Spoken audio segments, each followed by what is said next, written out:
উদ্যম রয়েছে। যদি বরাক উপত্যকাবাসীকে বারবার বঞ্চনার শিকার হতে হয়, সর্ব বিষয়ে ঢিলানির জন্য বরাক উপত্যকাবাসীর দুর্ভোগ বাড়তে থাকে, তাহলে কিন্তু মনে রাখবেন জনপ্রতিনিধিগণ, প্রশাসনের কর্মকর্তাগণ এবং কেন্দ্র এবং রাজ্যের সরকার 1961 ইংরেজি আমরা আবার ফিরিয়ে আনবই। প্রয়োজনে আমাদের রক্ত ঝরবে, কিন্তু দাবি গুলো আমরা আদায় করে ছাড়বো। ধন্যবাদ। বন্ধুগণ, আমরা আজ গণমিছিল করে ক্ষুদিরাম বসুর মূর্তির পাদদেশ থেকে চিত্তরঞ্জন দাসের মূর্তির পাদদেশ পর্যন্ত এসে পৌঁছেছে। আমাদের গণমিছিল আজ এখানেই সমাপ্ত হবে। বন্ধুগণ, শিলচর শহর তথা বরাক উপত্যকার সমস্যার শেষ নেই। যেদিকে যান আপনি, আপনার বাড়ি থেকে বেরিয়ে ফুটপাতে পা দিলেই সমস্যা শুরু হয়। সেই সমস্যা সর্বত্র, সেই সমস্যার পর সমস্যায় জর্জরিত বরাক শিলচরবাসী এবং বরাকবাসী। বন্ধুগণ, তাই আমাদের উদাত্ত আহ্বান যে আসুন আমরা সবাই শিলচরে, আমরা 5 লক্ষ লোক বসবাস করি, আমরা 5 লক্ষ লোক, বরাক উপত্যকায় আমরা 42 লক্ষ লোক বসবাস করি, আমরা বরাক উপত্যকার 42 লক্ষ লোক আমরা বেরিয়ে আসি, আমরা গর্জন করি, এবং আমরা যদি গর্জন করতে পারি, আমরা যদি আওয়াজ তুলতে পারি, তাহলে দেখবেন এই রাজ্য সরকার এবং কেন্দ্রীয় সরকার এই শিলচরের মাটিতে এসে পদার্পণ করতে বাধ্য হবেন এবং আমাদের কি সমস্যা সেই সমস্যা সম্বন্ধে ওনারা জানতে আগ্রহী হবেন এবং সমস্যা সমাধানের ব্রতী হবেন।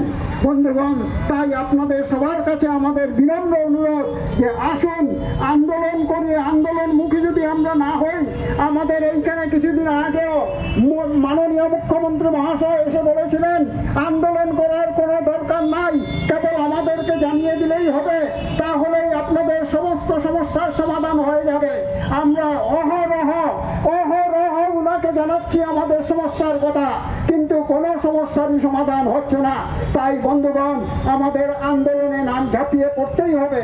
তাই সবার কাছে আমাদের বিনম্র অনুরোধ, নাগরিক স্বার্থ রক্ষা সংগ্রাম পরিষদ কেবল নয়, সব প্রতিষ্ঠান, সব অর্গানাইজেশন, সমস্ত জনগণ, এই শিলচর তথা বরাক উপত্যকার সমস্ত জনগণের কাছে আমাদের বিনম্র অনুরোধ যে আসুন আমরা জেগে উঠি। আমরা যদি জেগে উঠতে পারি, বরাক উপত্যকার 42 লক্ষ লোক যদি আমরা জেগে উঠতে পারি, তাহলে আমাদের সমস্যার সমাধান হবেই। আর আমরা যদি জেগে না উঠি, বন্ধুগণ, এই স্বাধীনতার পরে 77 বছর চলে গেছে, আরো হয়তো 177 বছর চলে যাবে, আমাদের দুঃখের অবসান হবে না। আমরা চাই না আমাদের বাড়ি ঘরে যে কচি কাচারা আছে, যে নবপ্রজন্ম আছে, তাদেরকে একটা দুর্বিষহ জীবন আমরা দিয়ে যাই, এইটা আমরা কখনোই চাই না।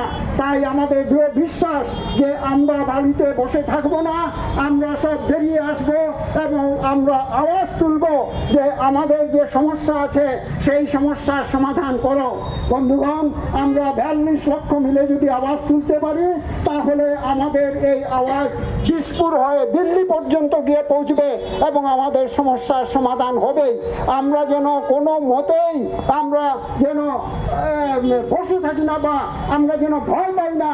একটা কথা আপনাদের অবগতির জন্য জানাচ্ছি, ভয় পাওয়ার কিছুই নাই। রাস্তা দিয়ে আমি হাঁটতে পারি না, সেইটা জানানো কি কোনো ভয়ের ব্যাপার, কোনো অন্যায় ব্যাপার? রাস্তা দিয়ে আমি হাঁটতে পারি না, আমার বাড়িতে যে জল সরবরাহ করা হয় সেই জল আমি খেতে পারি না, আমার বাড়িতে রান্নাঘরে যে আবর্জনা তৈরি হয় সেই আবর্জনাগুলো নিয়ে যাওয়ার কোনো লোক থাকে না, এইগুলো বলা কি কোনো অন্যায়? এইগুলো বলা কোনো অন্যায় নাই এবং এইগুলো বলতে কোনো ভয় পাওয়ার কোনো কারণ নাই। বন্ধুগণ, ভয়ের কোনো কারণ নাই। ভীত হয়ে পড়ে থাকলেই আমাদের জীবন দুর্বিষহ হয়ে যাবে। তাই আপনাদের কাছে আমাদের বিনম্র অনুরোধ, এবং আপনারা সবাই ভুক্তভোগী, 42 লক্ষ লোক বরাকবাসী ভুক্তভোগী, সবাই তারা ঘুম থেকে উঠে রাত্রে ঘুমানো শুতে যাওয়া পর্যন্ত যন্ত্রণায় কৃষ্ট হয়ে থাকেন। তাই আমাদের দৃঢ় বিশ্বাস যে আমরা পরবর্তীতে যে ধর্ণা, অবরোধ, জেল ভরো এই আন্দোলনগুলো ক্রমান্বয়ে করে যাব, সেই আন্দোলনে সবাই বেরিয়ে আসবেন, সবাই মিলেমিশে আমরা হাত মিলাই আমাদের পরবর্তী আন্দোলনগুলোতে সবাই আসুন, সবাই হাত মেলাই। কোনো নাগরিক স্বার্থরক্ষা সংগ্রাম পরিষদের কোনো ব্যাপার নয়, সব অর্গানাইজেশনের ব্যাপার, সব প্রতিষ্ঠানের এইটা ব্যাপার, সব জনগণের এইটা অধিকার যে উনার যে দাবি, উনার যে যন্ত্রণা, সেই যন্ত্রণা যাতে প্রকাশিত হয় এবং সেই যন্ত্রণার যাতে অবসান হয়। বন্ধুগণ, এই যন্ত্রণার অবসান হবে যখন আমরা জেগে উঠতে পারবো এবং আমাদের দৃঢ় বিশ্বাস আমরা জেগে উঠবই। বন্ধুগণ, আপনাদেরকে অশেষ ধন্যবাদ। যারা এই নানা কাজকর্ম ফেলে আপনারা এইখানে এসে উপস্থিত হয়েছেন, বিভিন্ন সংগঠন এবং প্রতিজন জনসাধারণ যারা আসছেন, এইখানে স্বদেশ্য একটা বড় কথা নয়, এই স্বদেশ্য কিন্তু লাখো লাখো এই জনতার শক্তিস্বরূপ হয়ে এই শিলচর শহরের রাস্তায় এসে নেমেছেন। সবাইকে আমাদের অসংখ্য অসংখ্য প্রাণ ভরা ধন্যবাদ। আজকের এই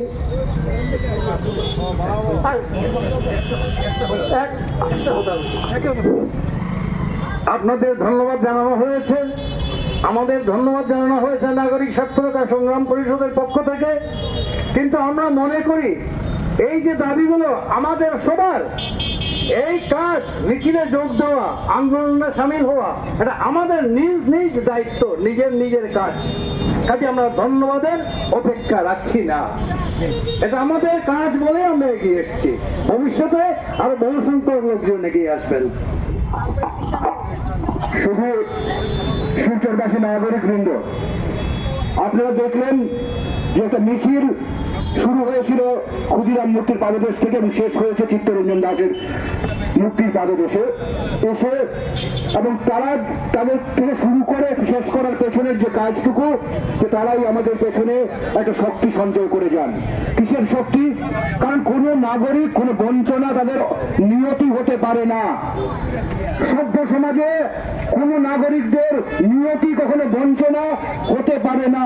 কিন্তু আমরা দেখছি বর্তমান সরকারের আমলে যে বঞ্চনাটা আমাদের নিয়তি হয়ে গেছে।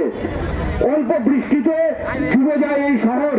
আমরা জানি যে পাহাড় লাইন দিয়ে আমরা বেরোতে পারি না, মহাসড়কের কাজ থমকে পড়ে আছে। আমরা জানি শিলং রোড বন্ধ থাকে, আমরা কোথায় বেরোবো, কিভাবে যাব? বিমানের ভাড়া ৭৪,০০০ টাকা পর্যন্ত পৌঁছে যায়। ভাবুন একবার, অসুস্থ রোগীকে নিয়ে আমরা কোথায় যাব? এই যে দুর্বিষহ নরক যন্ত্রণা, তার থেকে দাঁড়িয়ে আমরা কার কাছে পরিত্রাণ চাইতে পারি?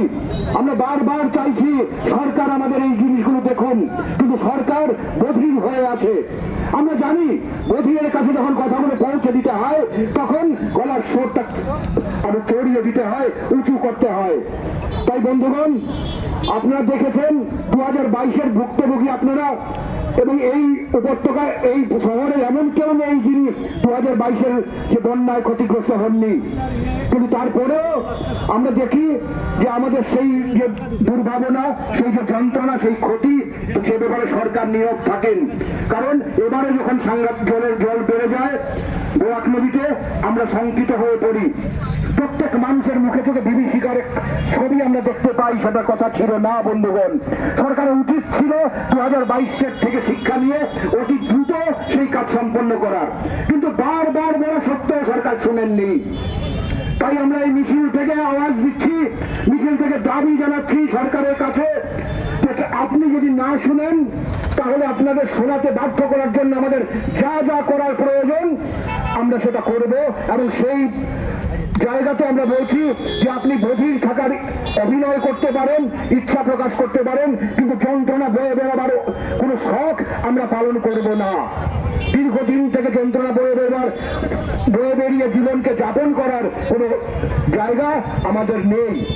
তাই আবার অনুরোধ করব সরকার মহোদয়ের কাছে যে অনতি বিলম্বে আপনারা রাস্তার কাজ শুরু করবেন এবং খাল যেগুলো রয়েছে সেগুলো খনন আন্দোলন করার কাজ অনতিবিলম্বে শুরু করবেন, কারণ এই যে মিছিল সেখান থেকে আমাদের আন্দোলন শুরু হলো সেটাকে শেষ ভাববেন না।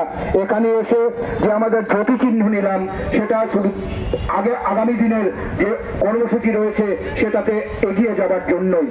আপনাদের সবাইকে আবার সংগ্রামী অভিনন্দন এবং সবাইকে আবার অনুরোধ জানাবো প্রত্যেকটি কাজে এগিয়ে আসবেন। কাজের এই নরক যন্ত্রণাটা আমরা সবাই মিলে ভোগ করছি। এটা কোনো নয় যে রাজনৈতিক দলের অমুক পাচ্ছেন না আর অমুক পাচ্ছেন। বাড়ির জল যখন ঢোকে তখন প্রত্যেকের বাড়িতে ঢোকে, যখন সড়ক পথ বন্ধ হয় তখন প্রত্যেকের জন্য বন্ধ হয়। তাই প্রত্যেক মানুষ এগিয়ে আসবেন, প্রত্যেক মানুষ নিজ দায়িত্বে এগিয়ে আসবেন, কারণ এই শহরটা আমার, এই শহরটা আপনার এবং আমাদের সবার, এবং এইকে বসবাসযোগ্য করে তোলার দায়িত্ব আমাদের সবার। ইনকলাব জিন্দাবাদ। সবাইকে সংগ্রামী অভিনন্দন জানাচ্ছি।